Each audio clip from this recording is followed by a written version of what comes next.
Hello and welcome everyone to the Town of Grand Falls-Windsor Council Meeting number 591. Before we get into the regular order of business tonight, we do have a couple of proclamations. First off, we do have Charlene Comden here, so I'm going to ask Charlene to come up with me on behalf of the Halipoo Band in Newfoundland and Labrador. Charlene is the exploits counselor for the Halipoo Band provincially. Correct. Locally. I'm the local representative. Yes. Okay, I said that wrong, yeah. So Charlene, why don't you tell us a little bit about, what this is all about and sorts of things that you work in the community for Indigenous people. Well, I'm Barry. So as Barry noted, I am the exploits ward counselor for Halibut First Nation Band. We have 67 communities and 25,000 members worldwide. In the month of May, we recognize May the 5th as Missing and Murdered Indigenous Women and Girls and Two-Spirited People on May the 5th. Not just that day, but annually as well. But on this particular day, we raise awareness by events across our territory. Grand Falls-Windsor will be hosting a Stuff the Truck, as well as a vigil in the Codry Brook, in Gorge Park. As Indigenous women, we are more likely to become missing or murdered. And also taught to me by Elder Dr. Andrea Simon is that we don't need to be murdered or missing. We can be invisible by lack of resources and lack of attention in our community. So on May the 5th, I ask you to remember all Indigenous women and all women within your community and family.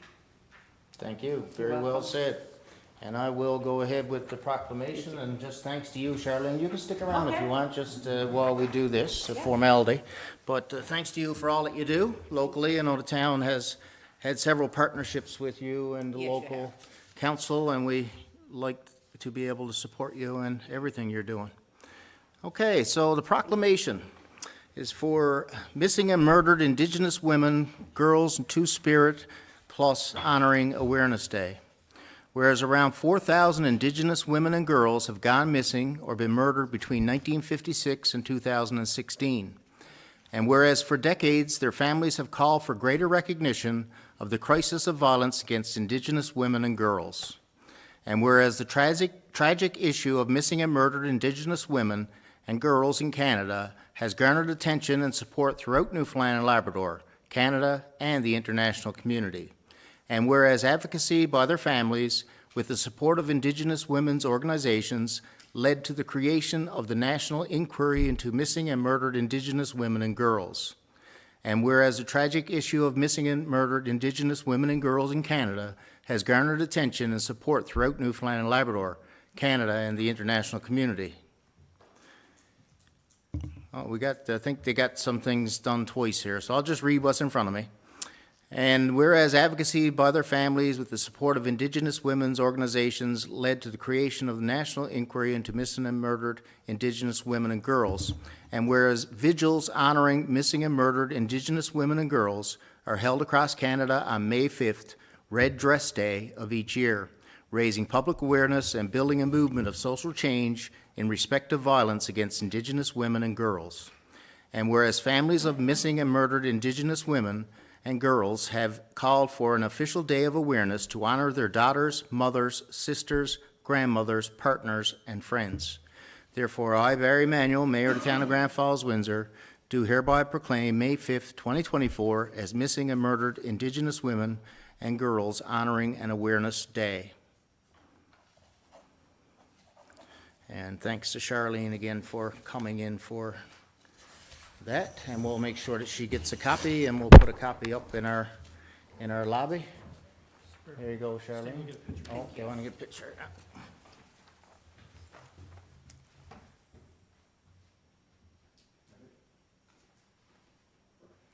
Thank you. Thank you, Barry. Take care. We'll see you again soon. I'm sure. Yeah, thank you, everyone. Okay, thanks to Charlene, and we will move on to the next proclamation, which is for Volunteer Week 2024. Important week, and we do have a bunch of people at the back of the room that I recognize as volunteers within our community, some for multiple causes. So I'll ask whoever wants to come forward now to represent for Volunteer Week to do so, and we'll go ahead and do the Volunteer Week proclamation. Don't all jump to one time. Everybody can come if they want. There's lots of room up here.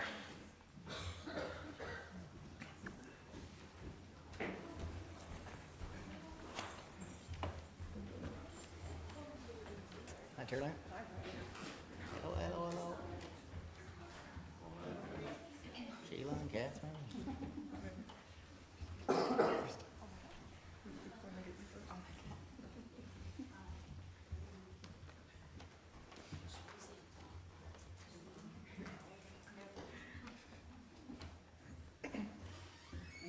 You can't get in the back. Okay, so thank you everyone for coming to the council meeting this evening to represent on behalf of volunteers throughout our community. You know as well as everybody else here what an important role that volunteers play in our community, and it's really at the heart, the fabric of a community, volunteers. If you don't have volunteers these days especially, you really are hard pressed to do anything. So these are people, as I said, that I recognize from usually not only one group, but more than one group, because they volunteer multiple times for multiple groups. So I just want to thank you all for coming this evening. We'll do the proclamation now, and if anybody wanted to have a word, they're more than welcome to do so.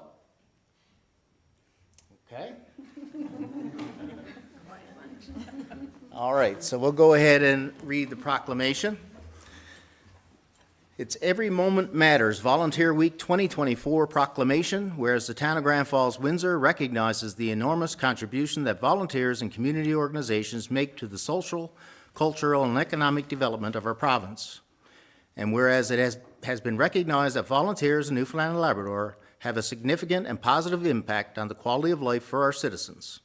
And whereas the town of Grand Falls-Windsor acknowledges the theme, Every Moment Matters, for Volunteer Week 2024, and recognizes the many people who contribute to our town by volunteering. Therefore, we sign this proclamation and declare the period from April 14th to the 20th, 2024, to be observed as Volunteer Week in Grand Falls-Windsor.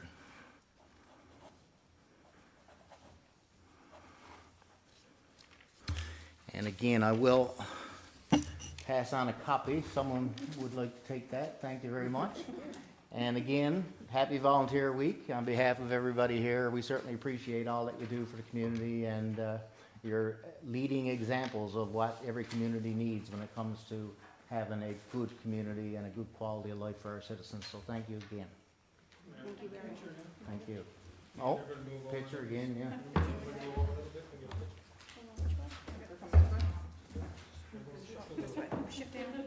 Move this way a little bit. Yeah, get the top of the flag anyways. I guess people are going to get I don't know if I can get them all. All right. Are we too wide? No, you're good. Ready? Perfect. Okay. Thanks again.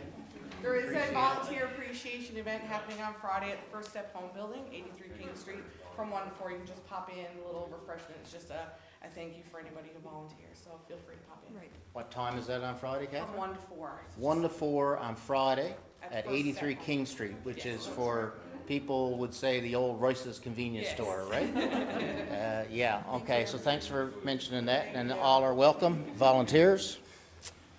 Thanks for all you do.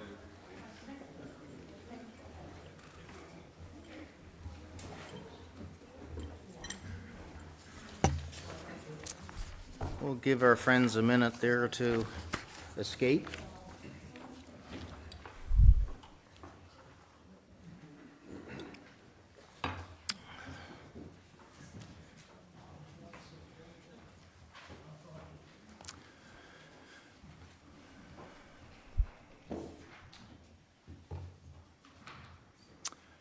Okay, so with that, I will call the meeting to order, meeting number 591.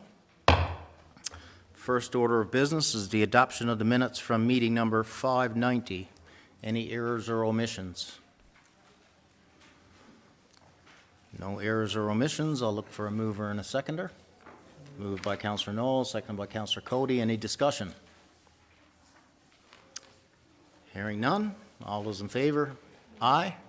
Contrary minded? Motion carried. Any business arising out of the minutes? No business arising. We will move into the disbursement report. Councillor Dwyer, please.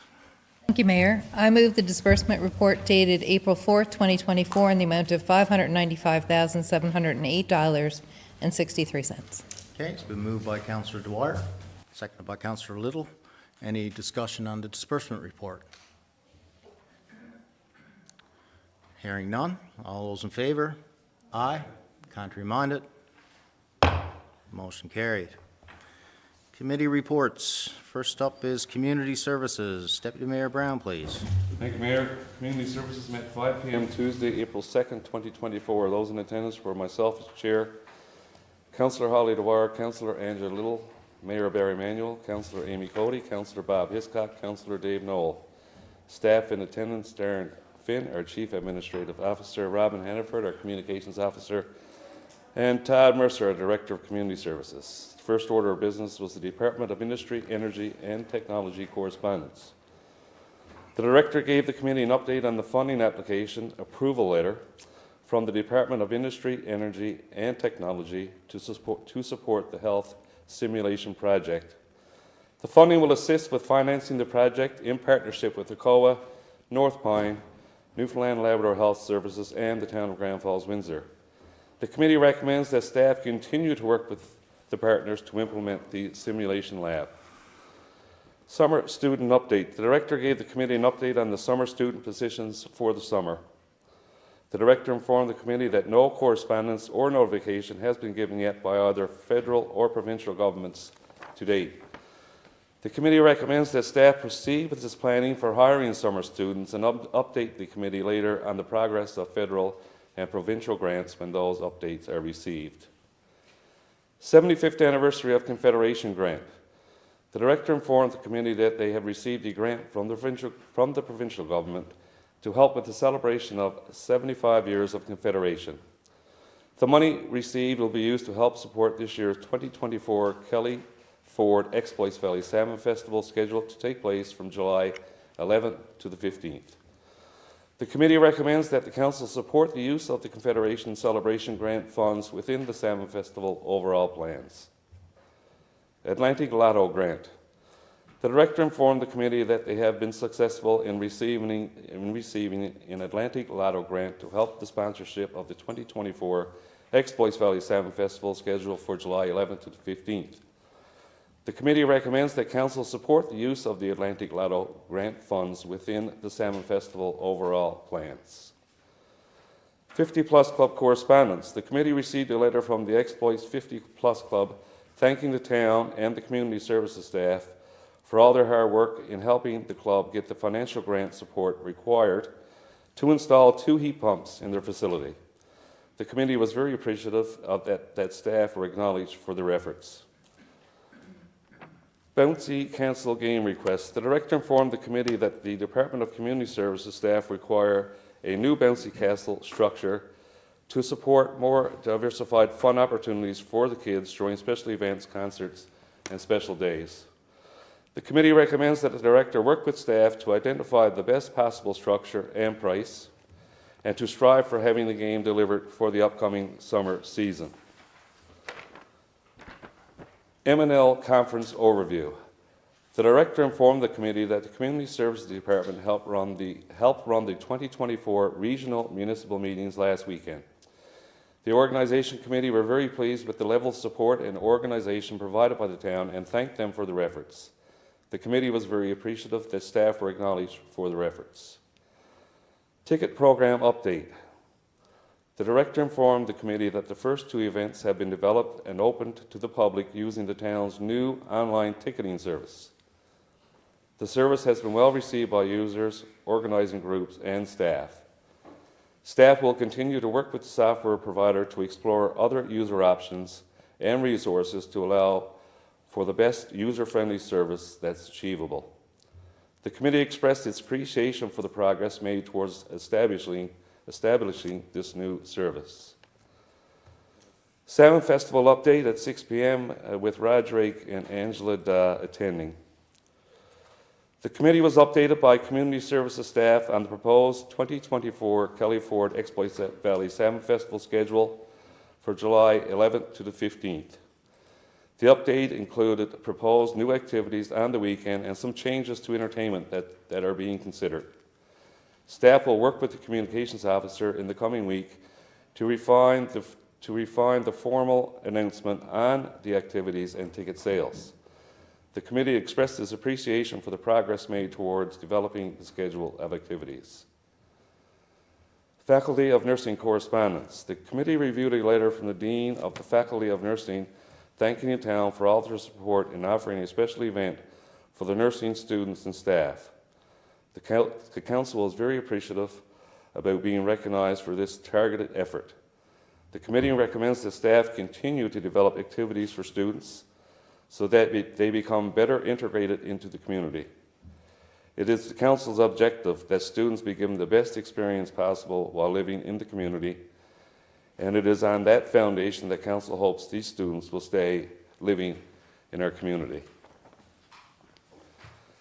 Community Services Economic Development Update. The director informed the committee of the various activities being worked on by the economic development staff. The committee were impressed by the work being carried out and encouraged staff to continue to work on those files.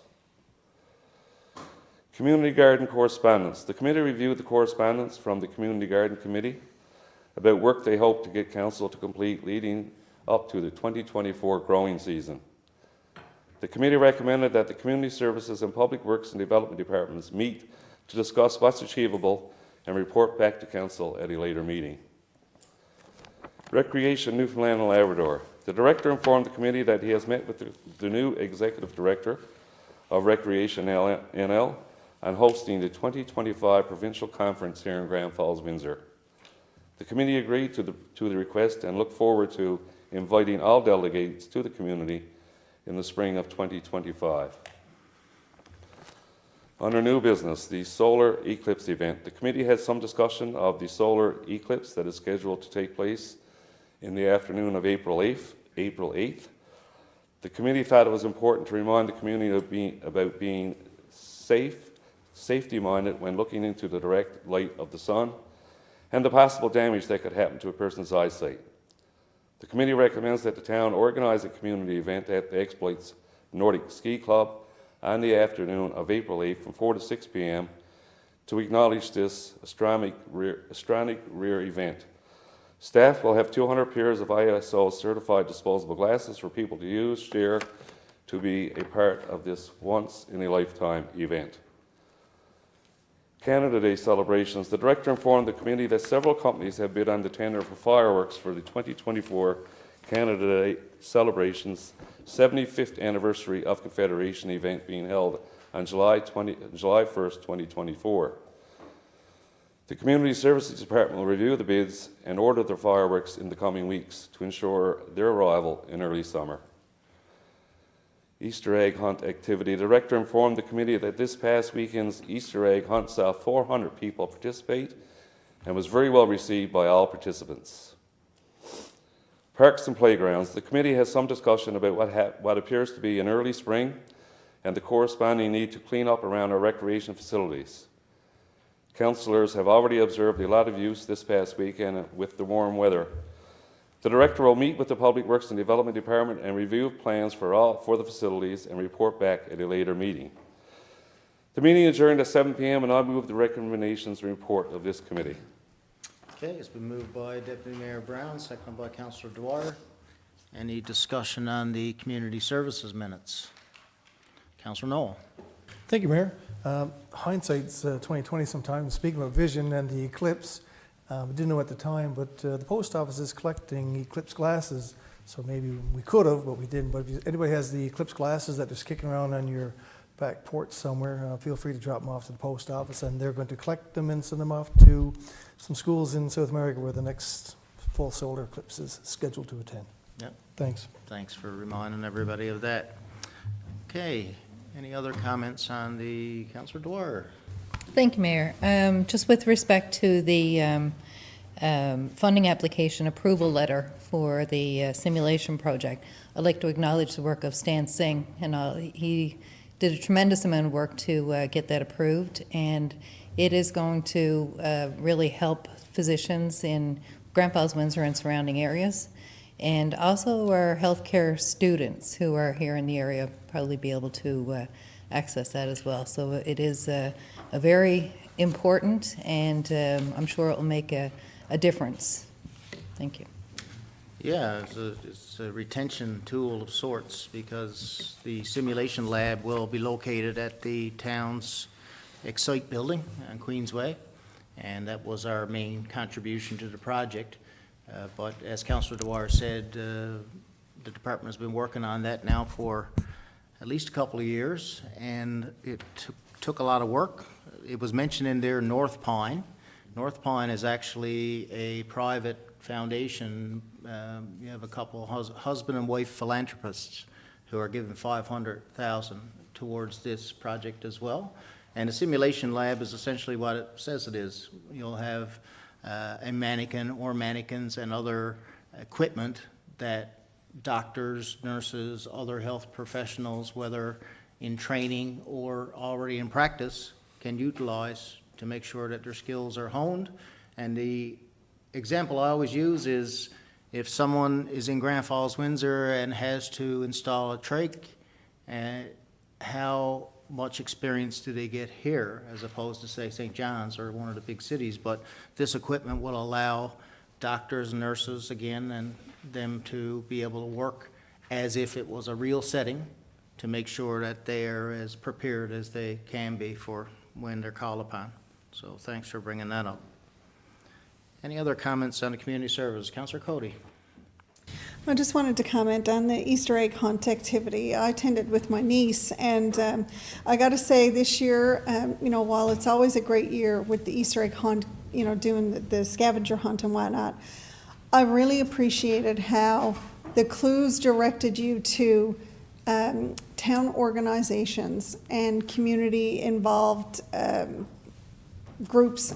So like there was gymnastics was a stop at a perfectly centered gymnastics building. The armories, which was fabulous to get to see the young men in their uniforms, engaging with the children.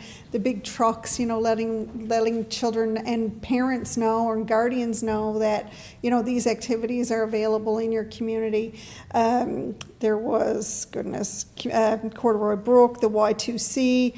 I think there was 8 or 9 stops along the way anyway. So it was really nice because you got to go into these facilities, you got to, find out where they're located, what types of activities they offer, for children, adults, everything. The YMCA had a great little obstacle course set up, so you had to do the obstacle course before you got your clue, and everybody was willing to take pictures and engage with the kids. It was fantastic. So I think it's something that we continue to do moving forward, just to let the community know, that these organizations are here in our community, they're active, and they have so much to offer.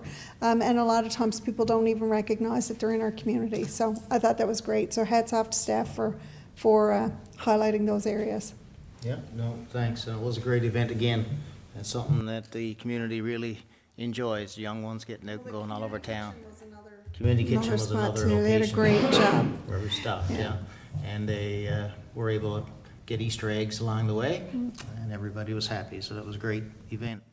Any other comments or discussion? Deputy Mayor Brown. I'd like to acknowledge the good work of the Community Services Department in bringing that Eclipse event to Grand Falls-Windsor. As it turned out, Grand Falls-Windsor was the ideal location to watch the eclipse, and it's not very often we get to see an astronomical event like this, and it won't be for a long time to come, but congratulations to you and your staff. There was a great turnout, and I think the eclipse really surprised everybody. I think it was way more impressive than anybody thought it would be, and it was good to see people at Grand Falls-Windsor outside their houses and at events and at their own backyard parties to watch the eclipse and that kind of stuff. It was a great event. So great work, Mr. Mercer, and pass that along to your staff as well, please. Thank you. Yeah. And before I sit down, the continued effort to impress the nursing students at Grand Falls-Windsor is a great place to live and stay and work, and the events are starting to add up, and I think it's making an impression on those students as well. So lots of good work going on there, Mr. Mayor. Thank you very much. Thanks you, Deputy Mayor, and really, you know, the nursing students is an example, but we have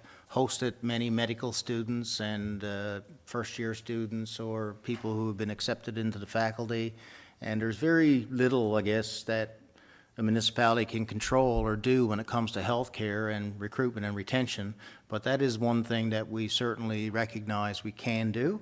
And there were recommendations, of course, from our Health Coalition Committee brought forward by Sir O'Farrell and Councillor Dwyer as our representative that were excellent, as we would expect from this committee, because they do great work. And we certainly appreciate that, and we look forward to continuing to do our part. If we can have an opportunity to show off our community and take them around, if they want to go zip lining or whitewater rafting, or to have a little social, bowling, curling, whatever they want to do, we are there to help them along the way. So it's important to note that. Thanks. Any other comments or discussion? Councillor Dwyer.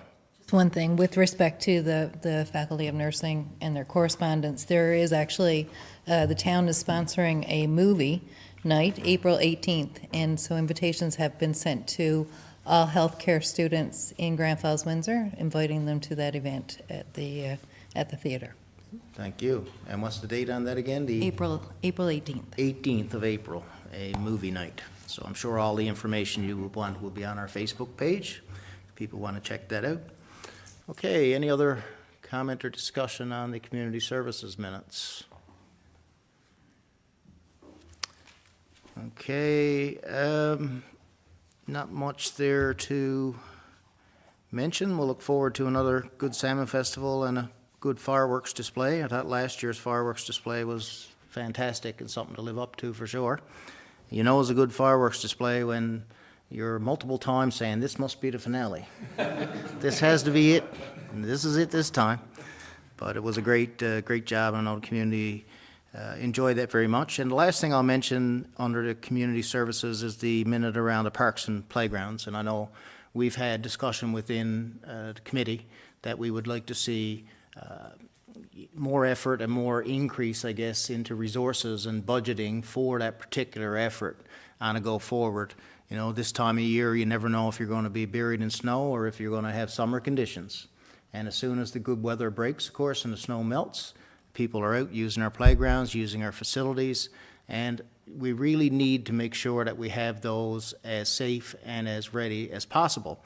However, it is difficult, given that we do have a seasonal staff that we call back each year, and you know, the timing doesn't quite coincide, but I'm sure we can figure something out to be able to make sure that we have the resources available to clean up, repair, and make those facilities ready for all the people who use them, particularly our young people in our playgrounds. So I just wanted to mention that. Okay, last chance, community services. Okay, all in favor? Aye. Aye. Contrary-minded? Motion carried. Okay, corporate services. Councillor Dwyer, please.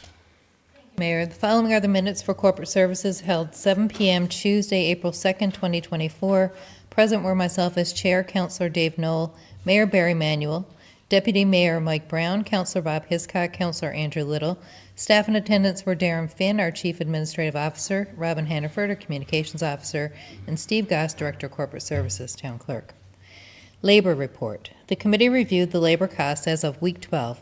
Total labor was $790,691. This was $27,105, or 3.6% over budget. The committee thanks staff for their efforts so far in 2024 and encourages management to monitor the labor budget as we continue through the year. Disbursement report. The committee reviewed the disbursement report in the amount of $595,708.63 and recommends this be presented at the next council meeting. Animal control.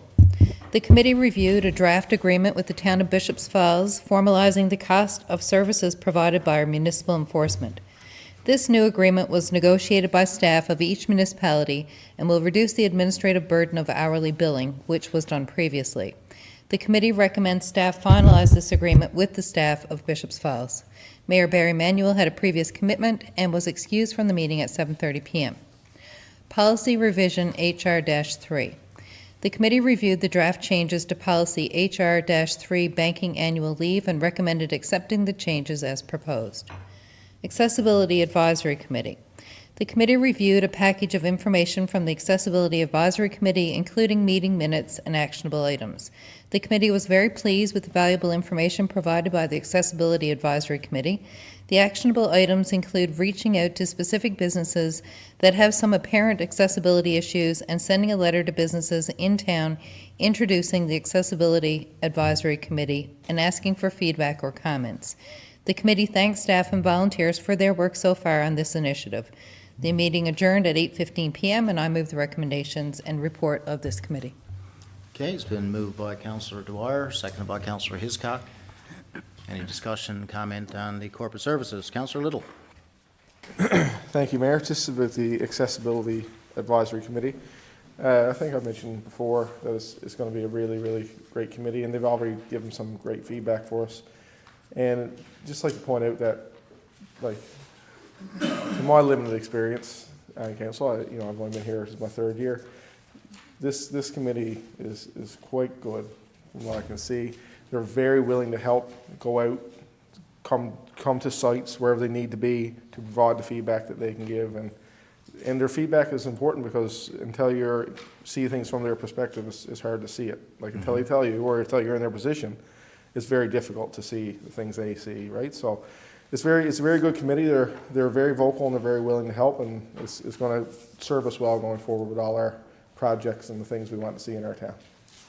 Well said, sir. Yeah, no, indeed, these committees are very helpful for council, and I hope council and councils in the future continue to utilize these committees. You see the success we've had from our health committee, and Councillor Little's talking about the accessibility committee, which himself and Councillor Dwyer, I think, are representing council on. And we've also have a Excite Business Committee, which we've had in place for many years, the Excite Corporation.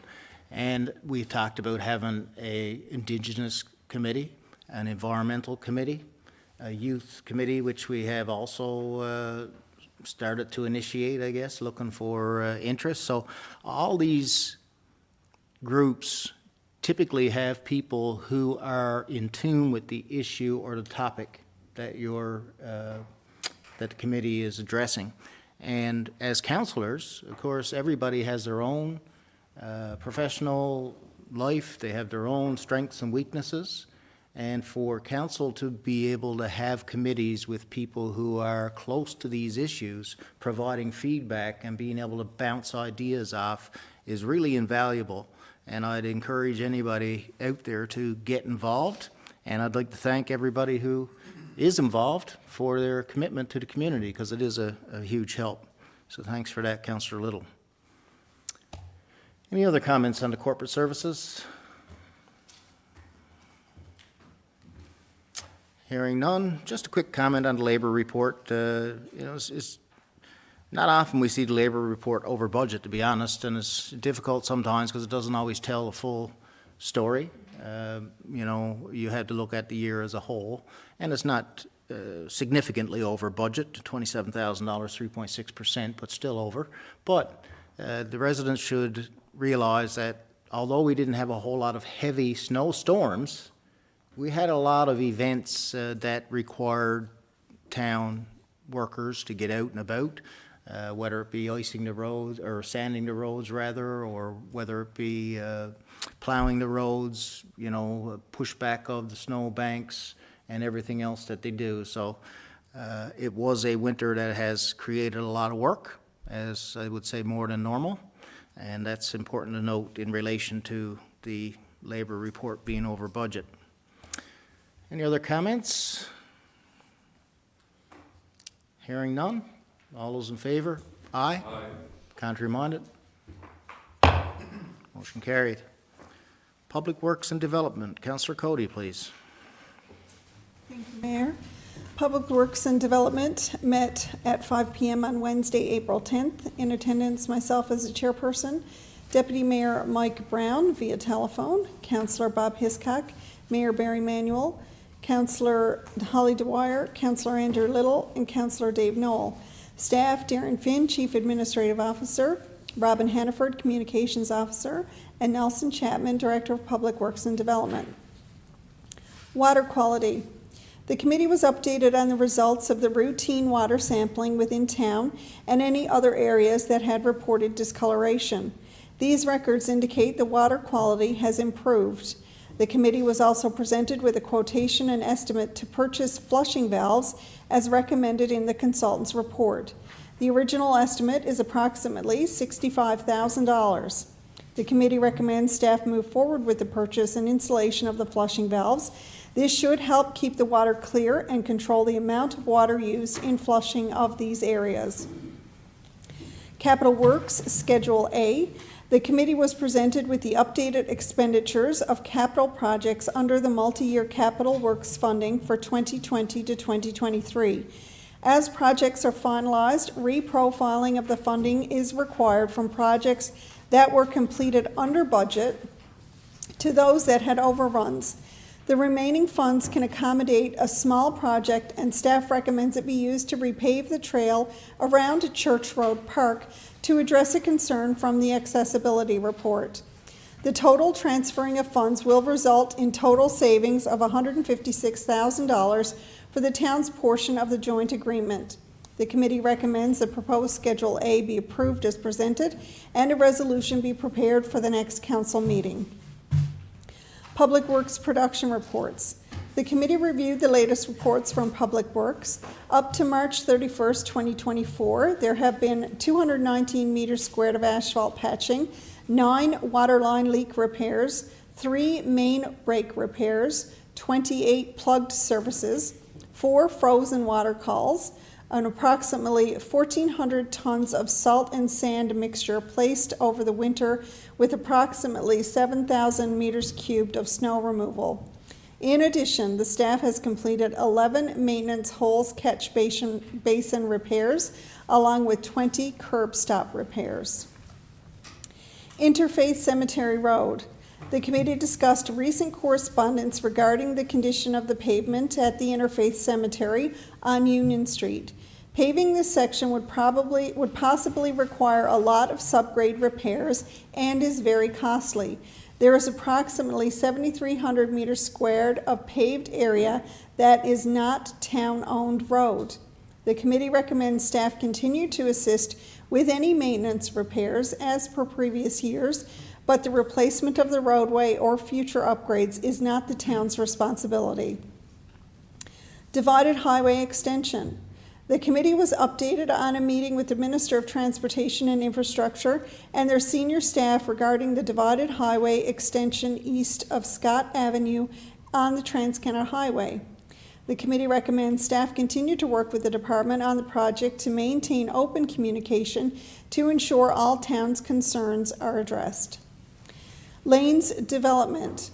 The committee reviewed a proposal from Lanes Industries for a new subdivision development in the vicinity of the Golden Years Estate. If developed, it would generate up to 120 dwelling units. The developer is looking for preliminary approval from council to continue with additional engineering and hope to commence construction this year. The developer is also requesting acquisition of 1 acre of town land to incorporate some additional units on one side of the new proposed roadway. The committee recommends that preliminary approval be granted, including the sale of the requested land, and for staff to work with the developer to enter into a subdivision agreement. In addition, the committee recommends staff complete an analysis of the water and sewer distribution systems to ensure there are no negative effects on the systems. Main Street development. The committee reviewed a design and proposed estimate to complete work along Main Street West to service the lots for Phase 2 of the development. The estimated cost is approximately $440,000, and this will be recuperated from land sales of approximately $400,000 and future taxation on the properties. The committee recommends this be approved and for the work to be completed this construction season. The committee also recommends a letter be provided to future purchasers to disclose the previous issues of discolored water that occurred in that area of town. Discretionary use, Rothmere Street. The committee reviewed the submissions received concerning the discretionary notice to permit construction of a little home approximately 75 meters squared at 22.5 Rothmere Street. The submissions received were from both neighbors of the property. One also requested to purchase the property for their own use. The committee recommends denying the proposed use of a little home at this time and for staff to reach out to the adjacent property owners to offer them the chance to purchase the property. Northcliffe Street rezoning. The committee reviewed the commissioner's report from the public hearing held regarding the rezoning of Northcliffe Street development to low and medium density multi-unit residential zone RM1. The commissioner has recommended that that area remain as current zoning. The committee recommends accepting the commissioner's recommendation and not rezone that area. Main Street West rezoning. The committee was updated on the proposed rezoning of a section of Main Street West development from single-unit compact residential zone, RS1, to two-unit urban residential zone, RT. The rezoning is to provide areas for duplex development. The next step in the process to make the regulation change is for council to adopt the proposed amendment. The committee recommends that this be approved and for a resolution to adopt be presented at the next public council meeting. Development regulation amendment for childcare. The committee was updated on the proposed regulation change of portions of Section 14 of the Development Regulations 2022 to 2032. These are text changes proposed to update the language to reflect the Child Care Regulation 2017 and to reduce obstacles on where a related child care service can operate. The next step in the process is for council to adopt the proposed amendment. The committee recommends that this be approved and for a resolution to adopt be presented at the next public council meeting. Letters to residents at Grenfell Heights. The committee reviewed drafted correspondence to some residents on Grenfell Heights to gauge interest if they would consider selling some of their backland for possible future residential development. The meeting adjourned at 8:40 p.m. I move the recommendation and the report of the committee. Okay, thank you. It's been moved by Councillor Cody, second by Councillor Hiscock. Any discussion on the Public Works and Development minutes? Councillor Hiscock and then Councillor Cody. Thank you, Mayor. I'd just like to, if I may, to speak upon the Interface Cemetery Road. Residents are familiar with what happens to the road over the winter into the spring. The asphalt is breaking up in some places, but the town is helping out to do the best we can. So we'd like to let them know, although the road is not our responsibility as per town, but we try our best with our municipal workers. If materials are available, maybe if we're doing some patching, we have some extra left over, that bit by bit, we're trying to do the best we can in those areas. Thank you, Mayor. Thank you, and this coming from someone who's familiar with the cemetery, because I know you volunteered for a long time up there yourself, and it is not widely known, I guess, that the town doesn't own the cemetery road, and there's always been an interfaith committee. Unfortunately, over the years, the interfaith committee is kind of withered somewhat. We have had some correspondence in the past, but for us, as the Councillor Hiscock said, you know, when you have so many needs in a community, particularly for asphalt and paving on our streets that we do own, and then we have a road that we don't own, it's very difficult for us to take money and put it ahead of streets in town, albeit necessary, and we'd all love to see it improved. That's the rationale behind it. So thanks for bringing that up, Councillor Hiscock. Any other comments? Councillor Cody. You good? Okay. Councillor Dwyer. Just with respect to paving Church Road Park, so glad to see that happening. Hear from a lot of seniors who obviously look for somewhere to walk safely, And many of them have found that since Sutherland Drive Playground has been paved, that is a nice place to walk, but it's good to have, good to see this work being completed and that it will be accessible for wheelchairs as well. Yeah. One of the recommendations from our accessibility committee was to, improve some of our public spaces to make them more accessible. And so this is a good example of us putting our money where our mouth is going to speak. Exactly. No, it's a very popular facility for a lot of events. People like to get married there at times. They have little functions and parties and use it in the wintertime, of course, for our lighted Christmas campaign and through the winter, and all the other concerts in the park and like. So it's great to see, and certainly we expect to see a lot of use in Church Road Park once again this year, and this will be an added bonus to have increased accessibility into the park and the loop itself. Okay, Councillor Cody. Thank you. So I wanted to highlight a few things in the minutes, actually. The water quality, again, I wanted to let the residents know that, the work that we're doing and the improvement that we're seeing is because we have been doing so much work, working with consultants, trying new things, testing new chemicals, products, whatever we have to do to make sure that we can provide our residents with the best water possible is what we're going to do, what we will continue to do. We're seeing the results of that, so I just want to let the residents know that, if you do experience discolored water, we need you to let us know so we can make sure that we're monitoring all areas where there are any issues.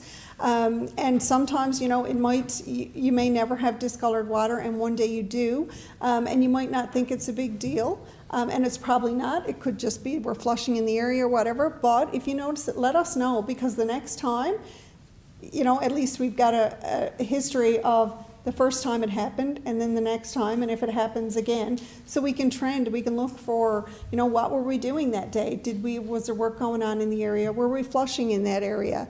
It might help us pick up on an issue before it becomes a bigger issue. So I encourage residents to reach out anytime they have any questions or comments on that. To talk about the Interfaith Cemetery Road and Church Road Park, just to give residents some perspective. The estimated cost, and this is just a rough number that we've talked about, to do the repairs to Church Road Park of that small walkway, we would enhance it a little bit, not a whole lot. It would just be widened. The access points would be enhanced a little bit. Probably about $80,000 just to do that work. So when you compare that to the size of roadway at the Interfaith Cemetery, you can just imagine what the cost would be to council and to the residents of this community to upgrade the roadways in the Interfaith Cemetery. So, like has been mentioned by Councillor Hiscock and Councillor Dwyer, we're committed to doing some upgrades to the Interfaith Cemetery Road to make it passable, fill some potholes, work with the community group to make sure that road is passable.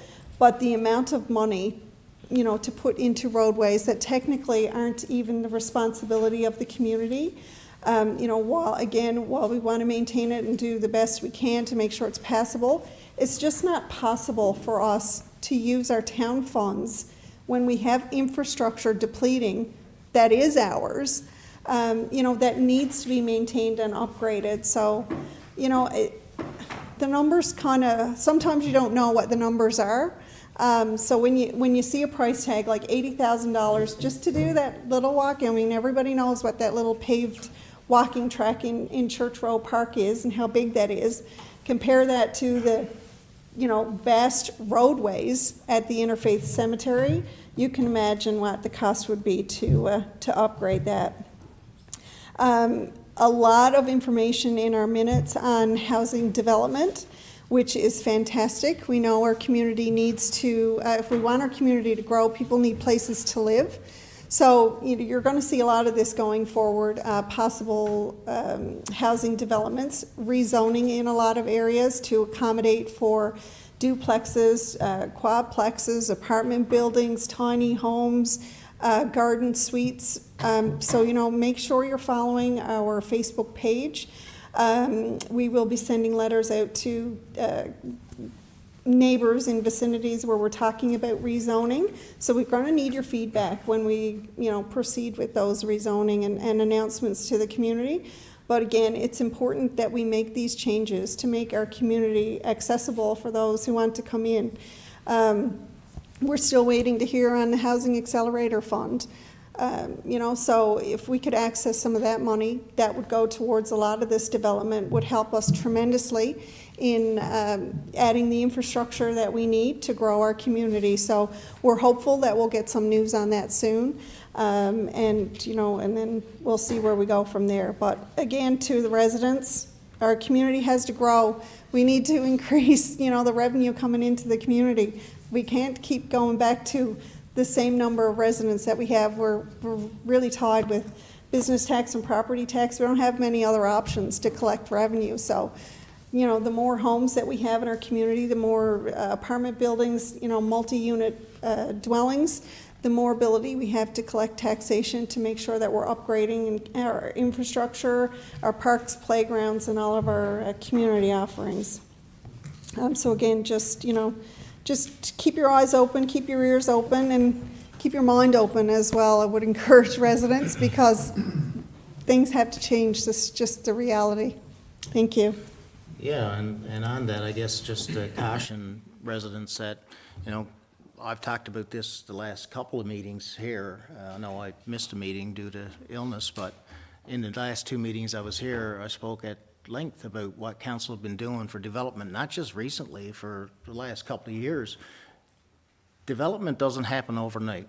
We would love to see, buildings started now, and people being able to look forward to new housing and new units for all ages in 2024.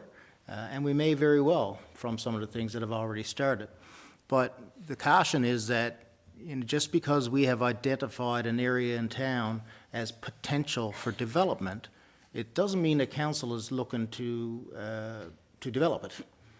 We're just trying to see what the potential is, put the notices out there so we can get feedback from the community, and use that as consideration towards what we would ultimately decide.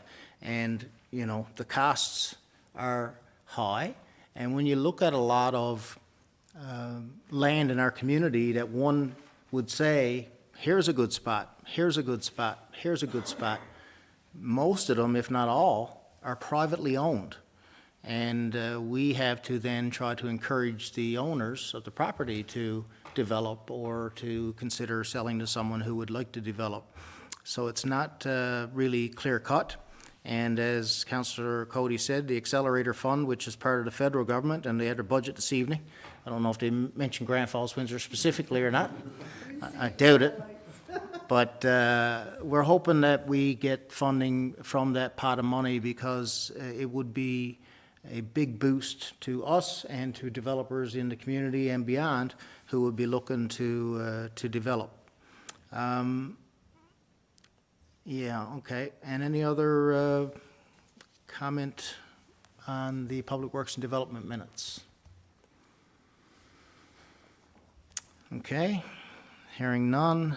I was going to mention the, checking the updates on our Facebook page regularly for flushing. And when it comes to our water, one time that a lot of people see disturbances when we may be flushing lines to try to fix another issue. And we do post those planned flushes so that people in the areas would be aware that they would expect possible discolored water from a certain period of time. And really, the flushing is something that is a necessary evil, I guess. And if you could, and we've mentioned this before, and I don't see Robin, but she's in the control room, I think. But Robin, our communications officer, would tell you, as we'd mentioned before, that we have a Voyant Alert app. And for people who would like to download simply on your smartphone the Voyant Alert, V-O-Y-A-N-T? I'm thinking. I think if you get V-O-Y, you may get it. And we all rely on the words to be finished first these days with technology. But the Voyant, E-N-T, there you go.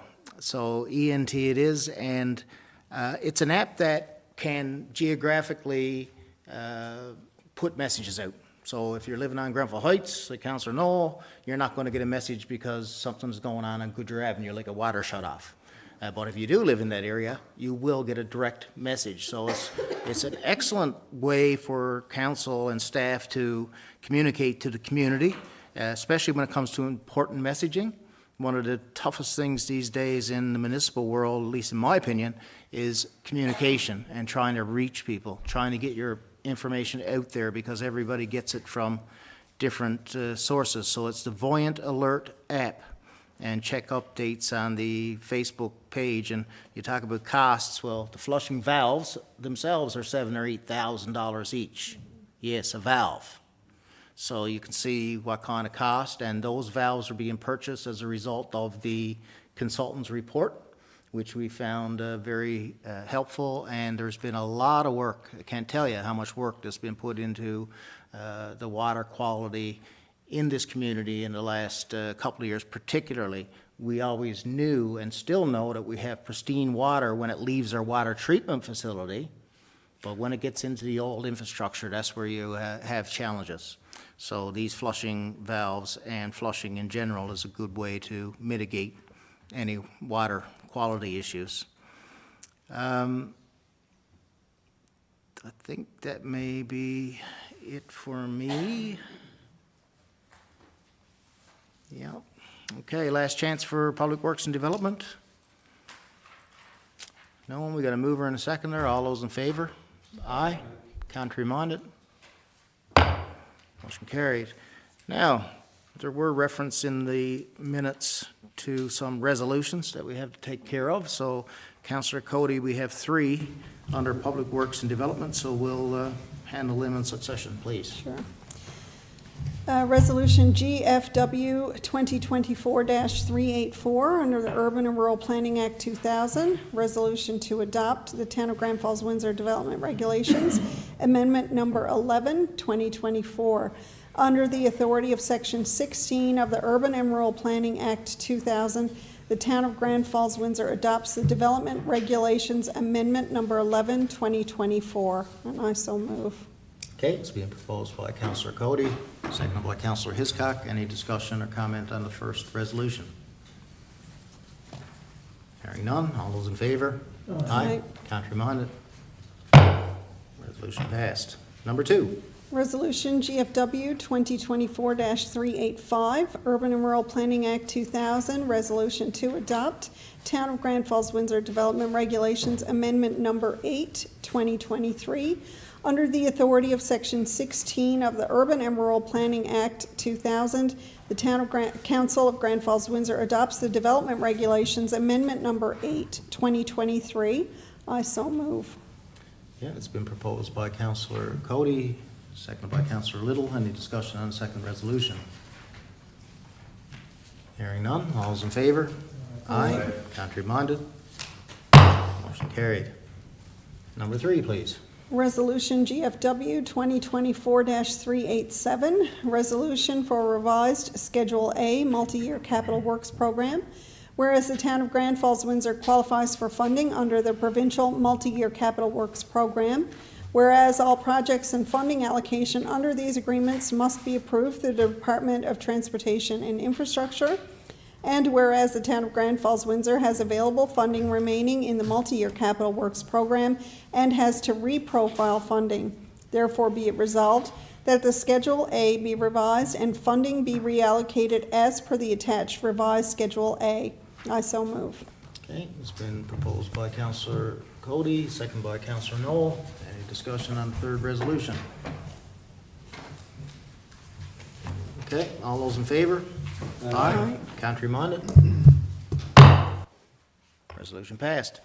I guess it's, seeing these resolutions, and we'll see another one shortly, I guess it speaks to just something we talk about a lot, is that the world that we live in municipal organization, management of the community is a complicated one.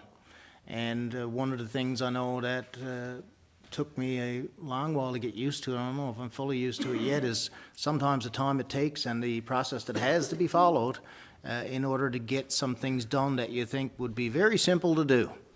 And these are just some examples of administrative requirements that have to be taken in these particular areas when it comes to reprofiling money or other needs. And anytime you're dealing with the provincial government or federal government, anything that they run or control or own, it is a painful process at times, might as well say it. And we hope to get things done as quickly as possible, and I have to give staff credit, particularly when it comes to saving money on these capital jobs and being able to use additional funds left over for other projects such as Church Road Park, which is where that money is being reprofiled, as we mentioned. Okay, so with that, we'll move on to Committee of the Whole. Deputy Mayor Brown, please. Thank you, Mayor.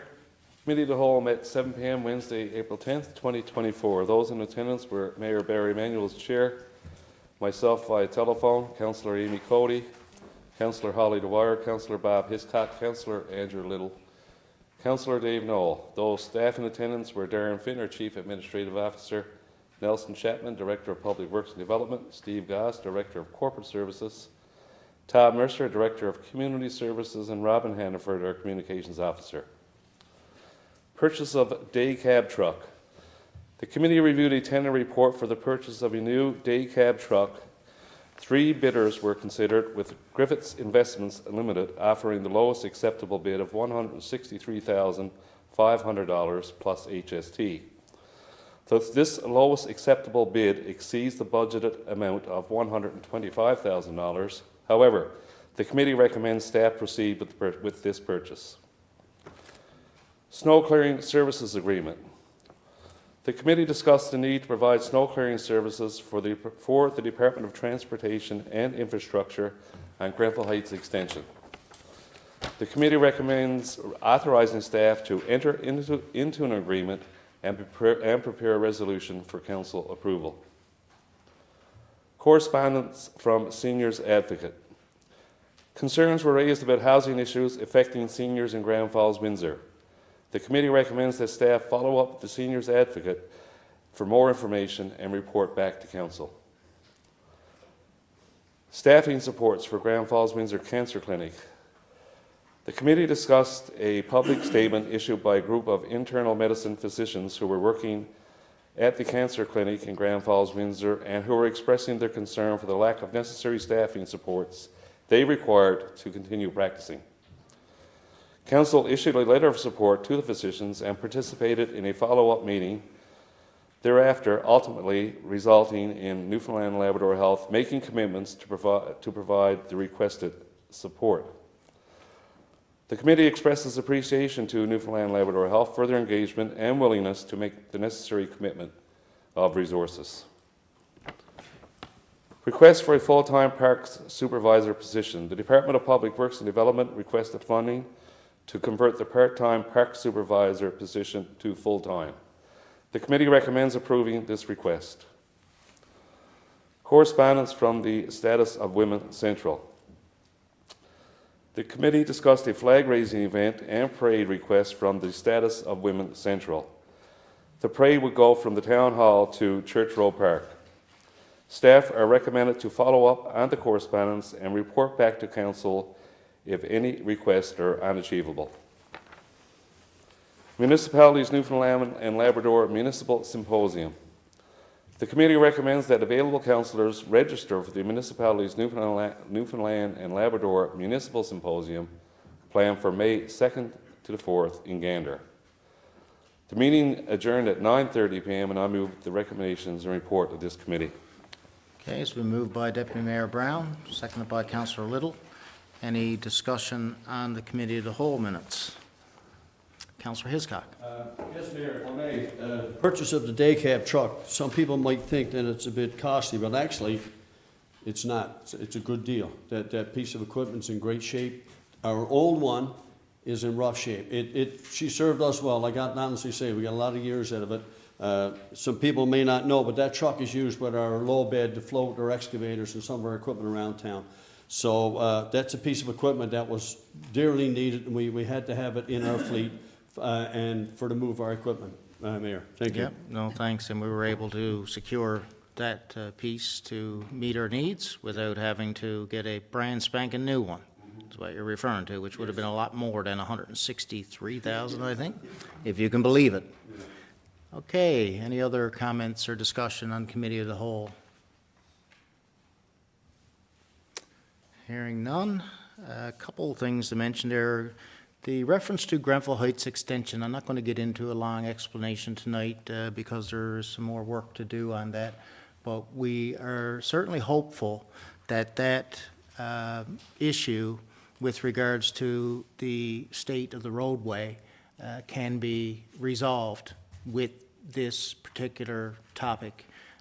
We have been lobbying government for many years, multiple meetings, gone through a lot of deputy ministers and ministers, and again, because Grenfell Heights Extension, a portion of it is not owned by the town, very difficult for the town to take taxpayers' money and put it into roads that they don't own. But the good news is it looks like that hopefully will be resolved, and we'll talk more about that in the future. But I just wanted to get it out there because the people of Grenfell Heights Extension should have reason to be happy that this looks very much like it's going to happen, or else I wouldn't say it.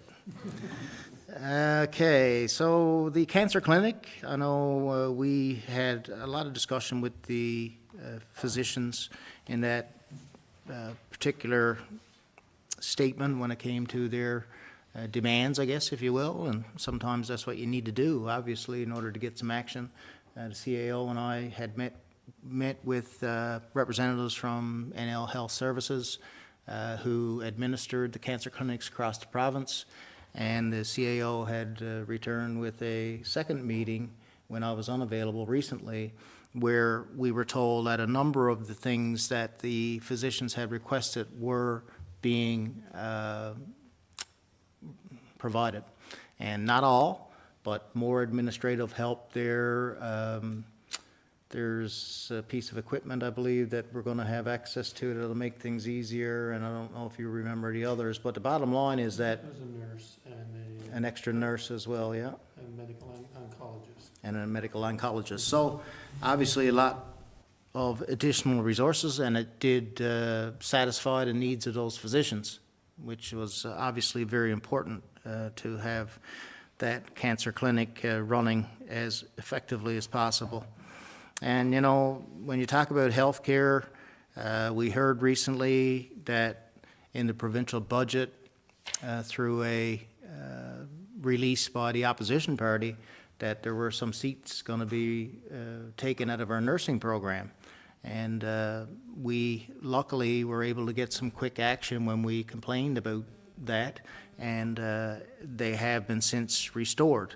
But we also have heard recently about the addition of an MRI to an RFP that would be presumably placed in Gander.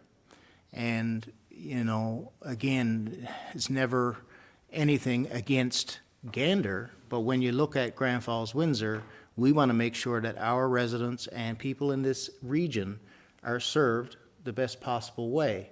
And we feel that that MRI machine should be in Grand Falls-Windsor. And it's really not a whole lot different than the obstetrics issue that happened already, where government had the health accord fresh off the press, and the first thing they did is go against it.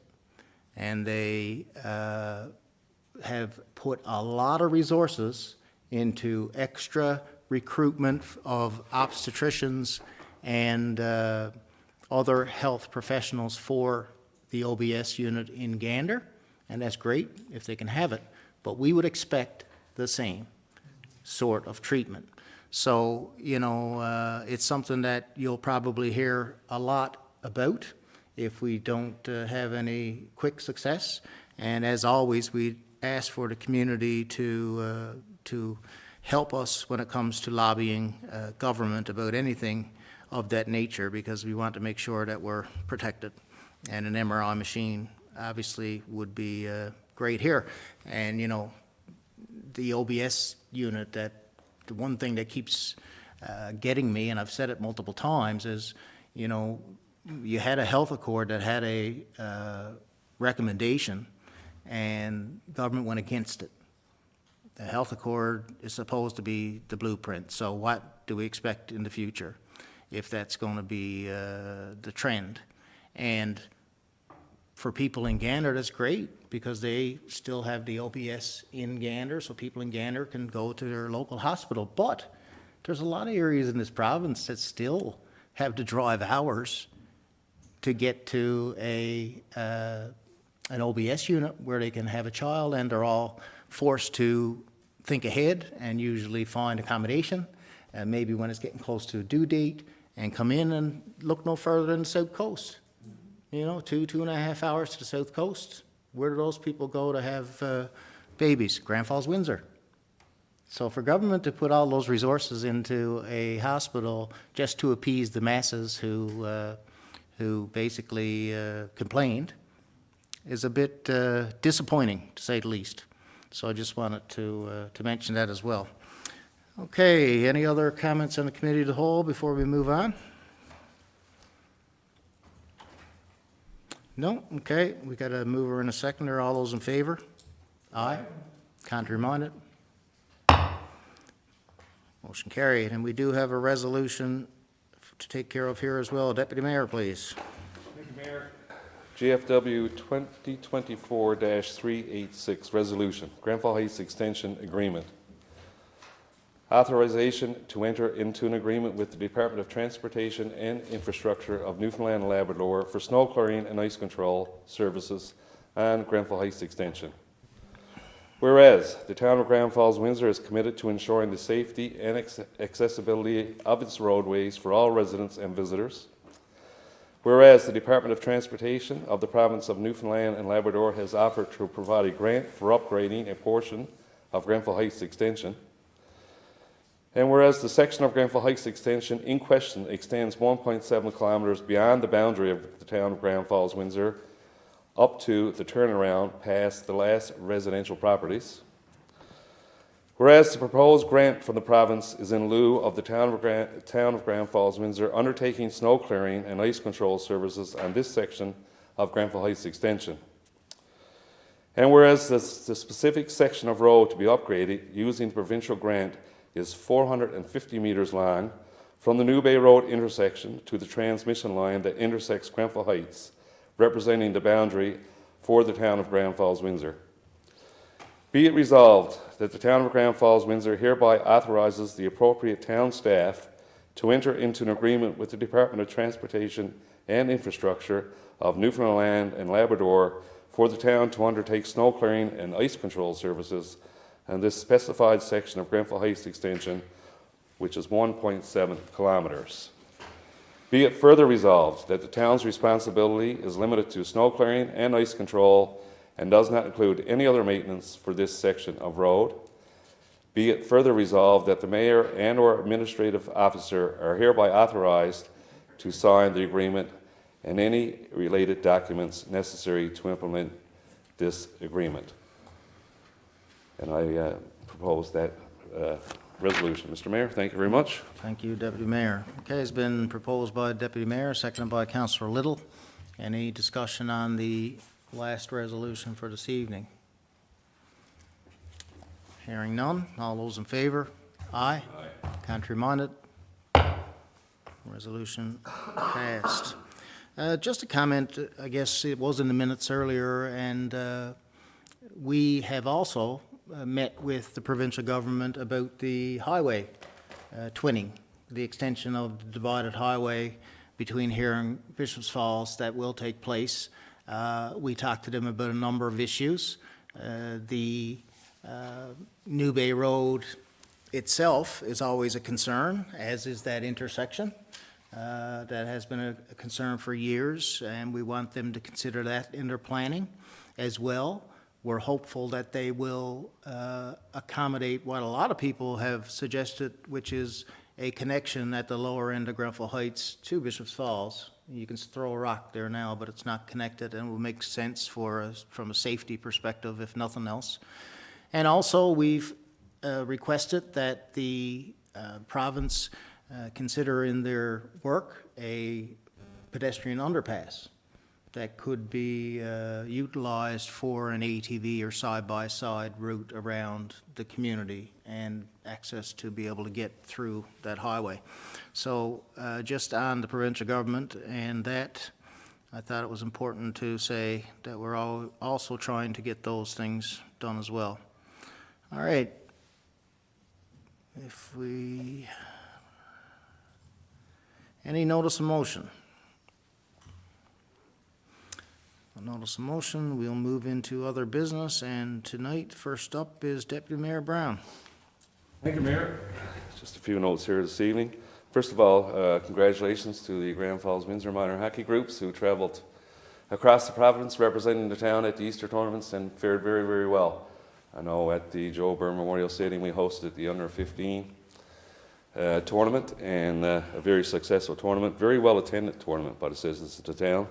And Grand Falls-Windsor did manage to get into the championship game, but came up a little short, losing 4-3 to Clarendon, and a very well-intended game. I know, Mayor, you were there as well, and a great crowd. And Heartbreaker.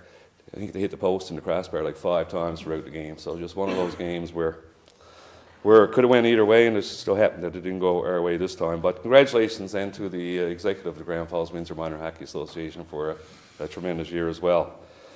I remember at a couple of meetings ago I mentioned Laura Howard participating with the United Kingdom in the World Ladies Hockey Championship B event hosted in Latvia. And to say she did very well is an understatement. She had a goal and 2 assists throughout the tournament. She scored a tying goal in the dying seconds of the game against Slovenia, and was selected player of the game for that game. So congratulations to Laura. I got a few calls from her grandfather Lou Howard, former chief of police, keeping me abreast of all Laura's happenings over when she was in Latvia. So congratulations to Laura. And on another note, in keeping with hockey, what a great season Oliver Tuck had. Oliver Tuck is the son of Randy Tuck, who was a great athlete here in Grand Falls-Windsor in his day, more fondly known as Nipper. But Randy's son, Oliver, had 40 goals and 40 assists in 66 games in the Western Hockey League, which is very, very impressive for the Calgary Hitmen. I would like to congratulate Oliver, and I suspect that sometime we'll be watching him play on TV, because the progress he made over the last couple of years has been incredible. And finally, Mr. Mayor, on a sad note, we lost a good community guy this week in Jim Dobson. Jim served on various committees throughout the town, the Interfaith Committee. I served on the Grand Falls-Windsor Heritage Committee with him. He was on the Grand Falls House Committee, and various other committees at all. A good community leader, a former educator at Grand Falls Academy, and some well known throughout the community. So our sincere condolences to Beulah and Susan and Peter and their families, and certainly Jim will be missed. Thank you, Mayor. Yeah, no, absolutely. A good man, a good teacher, and a good person all around for sure. Councillor Cody. Thank you. Never missed you tonight. Not tonight, no. That's what happens when you gotta go this way. So I wanted to just highlight one of the items that Charlene mentioned when she was here earlier. In honor of Red Dress Day, in honor of murdered, missing Indigenous women, girls, and Two-Spirit, the Stuff the Truck event that she spoke about is happening on Sunday, May the 5th, from 1 to 4 p.m. At the Walmart here in Grand Falls-Windsor at the Exploits Valley Mall. And they're collecting various comfort items, so gift cards, grocery or gas station cards, food, snack foods, things like instant mashed potatoes, rice, peanut butter, tea, coffee, things like that. Baby needs, formula, diapers, wipes, various hygiene products, shampoo, conditioner, soap, feminine hygiene products, mouthwash, cleaning supplies, any type of cleaning supplies, glass cleaners, dish detergent, disinfectant wipes and sprays, tissue products, toilet paper, facial tissue, and paper towel, and pet food, cat food, dog food, and also litter. So I would remind residents that that's happening Sunday, May 5th from 1 to 4 at Walmart. If you can contribute, whether it's one item or several items, I'm sure it would be appreciated.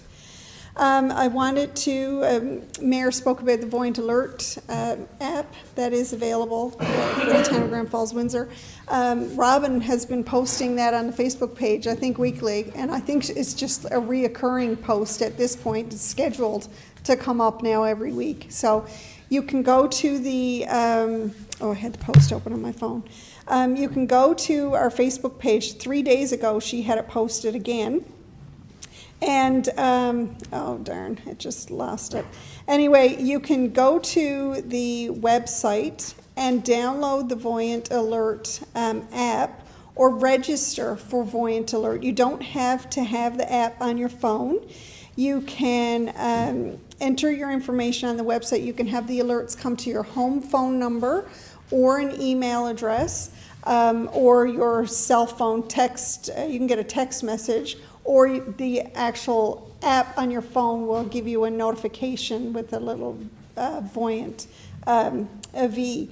So, and you can select locations, like on mine, for instance, I've got my home address, I've got the high school, I've got the town hall, and I've got where I work posted. So like if anything is going on in those areas, I'll get an alert telling me that there's a road closure by work, I need to take a different route, or they're flushing down by my house, or, you know, for instance, like Forest Park had a secure school event the other day. You could have, if they, you know, wanted that to go out through Voyant Alert, the school could notify Voyant, and we could notify residents in that area as well that that was going on. So all kinds of things you can do with that app, but what I wanted to encourage or advise is that you don't have to have the app. You can register and get the alerts all other ways without having to have the app on your phone. So if you have questions, you can call the town hall as well, and we'll give you instructions on how to set that up. And I just wanted to say a big shout out to all the business community and residents here. As we all heard with the break-in at the community kitchen 2 nights in a row, you know, and all of the items that were taken. And all of the work that the community kitchen does to feed those who need those healthy, warm meals. The business community and residents really stepped up all over Facebook the last week. There's been multiple businesses making donations of cash, donations of food. Businesses have been giving proceeds from their restaurants or their establishments, percentage of their cover charges at the door, doing all kinds of events. And it's no surprise that the community always comes together, you know, to help when anybody is in need. And it's unfortunate, you know, that it has to be something terrible like the break-in at the community kitchen for us to see and give, and the businesses, you know, get the shine that they deserve, because they don't just do these things when there's a need like that. They're always contributing in the community, whether they're sponsoring a hockey team or a baseball team, or you know, the cadets, the scouts, whatever group. Like they're always sponsoring and taking care of residents in our community. So I want to say a big thank you to the business community for doing what you always do, and I'm glad you're getting the recognition for supporting the community kitchen. But I want to just encourage residents to make sure you are supporting these establishments. Go out and, I mean, I know it's difficult for everybody these days, but you know, they're there to give back to us when we need it. So if you're able to support them, I would encourage you to do so. Thank you. Yeah, no, thank you for that, and I guess at the risk of overdoing it with Voyant Alert, I'm glad you went through that good explanation, but the other thing is, if you know someone who may be interested and could be helped through this service, because we hear all the time, you know, a lot of people are not on Facebook, a lot of people, you know, maybe don't use smartphones. But as Councillor Cody said, we can have it set up that the call goes to your home phone. So if you know of someone or someones who could avail of that, please pass along the information. And if you're someone that's watching here and you would like to know how, as Councillor Cody said, you can contact the town hall or go on the website and be able to get that important app so that we can connect with you better. Okay, Councillor Noel, please. Thank you, Mayor. Just to add to bit that Councillor Cody had mentioned about the community, I believe tomorrow evening the Classic Theatre is running an episode or rerun of Top Gun 2, and donations at the door, and the sales from the confectionery are going to be donated to the community kitchen, which we all know is it's a fabulous establishment here in our community. A couple items for me this evening. One near and dear to the heart is obviously Volunteer Week. I do a fair bit, and I'm always encouraging family, colleagues, and now the students at the high school get it flat out as well, and they see the value in it. But getting involved, giving of your time, getting to volunteer wherever you can. And a lot of people are always asking, well, where can I volunteer? First, what I was going to say was check with your school, check with some of the other community-based associations. They're always looking for volunteers. Those that do volunteer now are stretched. They're, as we saw this evening, the same faces are involved in numerous activities around the community, so we're always looking to incorporate and recruit new volunteers in our town. And I say it all every day, many hands make light work, so near and dear to the heart. On a different note, but still related to the life I lead, somebody sent me a picture of the rail bed and a pile of household garbage. And I was thinking to myself, man, this person must have worked like a dog to dump that volume of garbage on the rail bed. I mean, it's not a pickup load. There were several pickup loads between all the couches and furniture and all that sort of stuff, right? What goes through the minds of these people, just think that they can whimsically find a vacant area, so yeah, it looks good to me, and drop off all their household garbage. When we know every community has a spring cleanup. I mean, in my backyard now, there's this and that, and it's waiting to get put out in the spring. It's sat there all winter, much to the chagrin of the wife and other people who had to walk by it every day, right? But there's a time and place for everything. And I mentioned or reached out to the person who sent me the picture. I said, can you find a name? Because it's a $10,000 fine associated with these deliberate acts of garbage disposal. It's just sad to see that we have so many opportunities for these people to do it properly, yet they still ruin our picturesque countryside. And to add to that again, here in Grand Falls-Windsor, we've got a community drop-off. And I went for a little quad ride on Sunday, and lo and behold, you still see it behind the mill, garbage. And people just think to go by, but again, a lot of it can be dropped off. Councillor Hiscock and I discussed this numerous times. The leaves that you rake up, the cleaning up now this time of year, the boughs that are broken off from the trees, because we've got lots of wind this winter, and the trees have tipped over. We've got all sorts of places dedicated to each of these types of refuse that you have in your property. Bring them out there and dispose of them. But I would ask that you, when you visit the site, to take the time to back down as far as you can so you don't drop it right at the beginning so other people can't be behind and you got all this empty space behind you, right? I mean, God love them for doing what they do, but sometimes they're lazy, this close stuff. Just fire it off out of the back of the pickup and go on, right? Move it to the back of the back and encourage everybody in your neighborhood when you see them out and about to do the same. We've got a great community drop-off. It's not just a Saturday drop-off. Those are special events. These places, or this place is open, this establishment's open 24/7. And I just want to take the last little second to mention to pedestrians about safety again. I had to come up from Grump Heights Extension the other day. My wife and I were driving up, and I said, stop. And I really should have taken a picture, but then I would have to go ask for permission on sort of stuff, because there's 4 people, 2 on both sides of Grump Heights. I was heading west, and 4 of them were facing west, so we know that 2 of them were in the wrong. And the 2 that were in the right were on the left-hand side of the road. They walked down Grump Heights. This was a middle-aged couple. I won't say elderly, because they weren't my age. They were younger. But they had the safety vests on, and they were walking their dogs, and they were good to go. But in the wrong were 2 young moms. And they're on the wrong side of the road, walking with their strollers, and have the greatest kind of yak. And I really want to stop, put down the window, because I would have mortified the wife at the time, so I didn't. We said, do you know you're on the wrong side of the road? It's right for somebody to be distracted driving, because I've seen it on Grub Heights numerous times that we don't have a sidewalk, then we get a line, and the line doesn't scream when you cross it. But those two young ladies and their children could have been wound up as fatalities pretty quickly, right? So I don't know if they even tell their kids anymore about the right side of the road to walk on and to ride on. But regardless, if you're on Greville Heights or any street in town, think about where you're going and don't put your back to the traffic unless you're riding a bicycle or you're in another vehicle. Thanks, Mayor. Thank you, Councillor Knoll. Councillor Hiscock. Thank you, Mayor. A couple of items. First up, the Salvation Army Circular Road Citadel, they're celebrating their 115th anniversary. And they have a bunch of stuff on to go at the church, Friday the 26th, right up till the 28th, Sunday.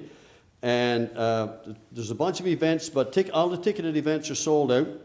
The service will be Sunday morning, the 28th of April, starts at 10:30 a.m. And special speakers will be Lieutenant Colonel Maurice and Wanda Vincent, who both pastored here a few years ago. So they're coming back as special guests. And also, Mayor, the fire hall every year during Fire Prevention Week has a little contest for the school-age children, you know, the smaller ones. And this year was plan an escape route. And of course, and then we take the kids in at the fire hall and have a little thing. But unfortunately, one of the little girls, London Holloway, was sick and couldn't go. So today, Chief Mackenzie and firefighter Nathan Sullivan and myself got in the fire truck and went up to the school and picked her up, and it was her and her mom, and actually her nan and Pop Drew came with us as well, so we had a little tour around town. We went back to the fire hall where Chief Mackenzie had a tour of the fire hall and all the things, you know, all the equipment that we have, and then we had a pizza dinner which was served by Captain Mike Mackey. So London had a great time, and it was well appreciated, and her nan said to say a big thanks to everybody for it, so it was really good.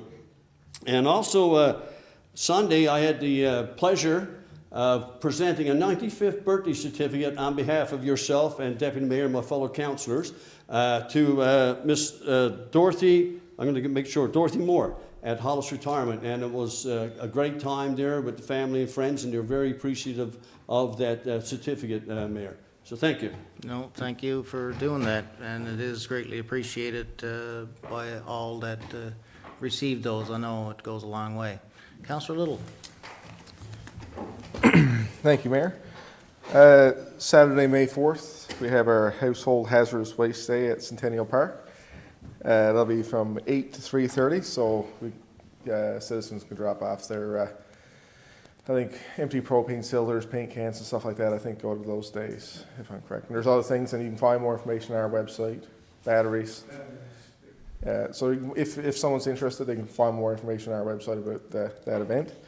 Our summer student positions, it was mentioned earlier in the minutes, we're accepting applications for those now, and that's open until April 30th.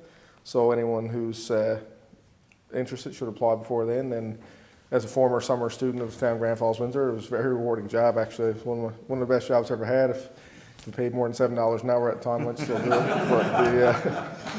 But I didn't, so I had to go to school. And the last thing I have is a teacher who lives in our community, Miss Ashley Harris, was recognized recently with the Teachers Building Leaders Award through the Loran Scholarship. Loran Scholarship is one of the largest scholarships that are offered to students in Canada. It's up to $100,000. So Ms. Harris had to be nominated by a former scholar to receive the award she received. So it's actually a pretty prestigious award. She's the only colleague I know of that's ever received that award. So it is a big deal. She's actually a wonderful teacher, so she absolutely deserves it. So it's great to see our teachers being recognized for those sort of things. Her and her husband chose to move to our town about 3 years ago from Bay Despair, and they love it here. And yeah, we're lucky to have her. Thank you. Yeah, well, good on you for recognizing her, and congratulations. Councillor Dwyer. Thank you. We spoke at length this meeting about volunteers, and rightly so. They certainly do a lot to enhance the quality of life for our residents in Grand Falls-Windsor. The Health Accord Coalition welcomed 2 new members this week, and I'd like to acknowledge them, Scott Lemessier and Dennis Frampton. So welcome to those 2 who I'm sure will bring a lot to our coalition. We met this past week and talked about things like the family care team, the faculty of nursing, and social determinants of health were a topic of discussion. And Cyril Farrell, the chair, has organized a forum next week, and it is the Family Medicine Residency Program Preceptorship Forum. I don't want to repeat that one. But it is bringing together representatives from government and Newfoundland Health Services, Central Zone, and across the island probably, physicians and healthcare workers, council representatives, and it is the first of its kind. So it is hopefully will make some ground in terms of the residency program, because we know how important it is for recruitment and retention of family physicians here in Grand Falls-Windsor. Yeah, no, absolutely, and it just goes to show, like, again, the value of our Health Coalition Committee. And when I saw the list of names of people who are going to be involved in that forum, I think what was commented on to me, and I thought as well, I couldn't believe it's the first time that this group are going to be sitting together. It just didn't make sense to me from a health care perspective. So we're happy to be able to make that happen, and hopefully we get some good outcomes from that particular forum. And as always, we'll continue to try to support formerly Central Health and our Health Services Central Zone in their efforts to recruit and retain physicians and other healthcare professionals. Okay, I just got a couple quick things there. Just want to let people know that, the Grand Falls-Windsor, by way of the Municipal Stewardship Wetlands Agreements, is a member of the Stewardship Association of Municipalities, and they have their semi-annual meeting, which is going to be taking place here in Grand Falls-Windsor this weekend. So we'll welcome probably 40 or 50 guests from outside town who have also protected wetland areas and share common goals and stories and advice and such. Special Olympics, I just wanted to mention for the record, I guess, that we've talked about it, and it didn't happen tonight. We had a lot of guests here, but we would like to get the Special Olympics group into a council meeting very soon, maybe the next one, to congratulate them on their results from the national games that they attended not long ago. So we can coordinate that. The spring cleanup was mentioned, and all the different things that we have available to be able to get rid of your refuse, or in the household hazardous waste day, things that you can't get rid of or shouldn't get rid of with your normal garbage. So please take advantage, and we'll have more information on that soon. It's usually around third week in May. Once it hits after May 24th weekend, usually is when the spring cleanup begins. As Councillor Little said, the Household Hazardous Waste Day is May the 4th. We have that twice a year, and that'll be in, I assume, will it be Centennial Field parking lot again? Yeah. Okay, yeah, so they'll still have that Shannon did at Centennial Field parking lot, and take advantage of it. And, we're not, we don't have a whole lot of help, I guess, when it comes to getting that word out there, only ourselves. So make sure that you let people know that those options are available if you could. I just want to mention quickly something that has been mentioned many times over the years here, is the former Abitibi property. As the residents know, we do have the Grand Falls House and Property now is in the inventory of the town. Probably around a year now or two, time flies. And that was a separate agreement. But we continue to lobby and work with government to get an agreement that is fair to the community so that we can utilize the former Abitibi property to the benefit of this community, whatever that is. But one thing that comes to mind is, of course, the desperate need for an ATV side-by-side snowmobile route that would go across that old property so that we could have safe access and convenient access from the trailway to across the river. And it's something that I can't believe we've been fighting for, well, 8, 9 years. But we're continuing to fight, and we're fighting harder. So, like I said last meeting, maybe we'll have a gathering over at the property if need be sometime in the future. I hope that's not necessary, but if it is, I think it's definitely, overdue, really, when it comes to that simple thing that we want. Okay, and lastly, I just wanted to round up the discussion tonight by saying Happy Volunteer Week to everybody who volunteers and all the organizations that benefit from volunteering. And, as I said earlier, is invaluable, really, the benefit a community gets from volunteers, and where would we be without them? So with that, I don't have anything else. Last chance for anybody else who may have a comment. If not, I'll call for a motion to adjourn. Councillor Little, seconded by Councillor Dwyer. All those in favor? Aye. Contrary minded? Motion carried. See you next time.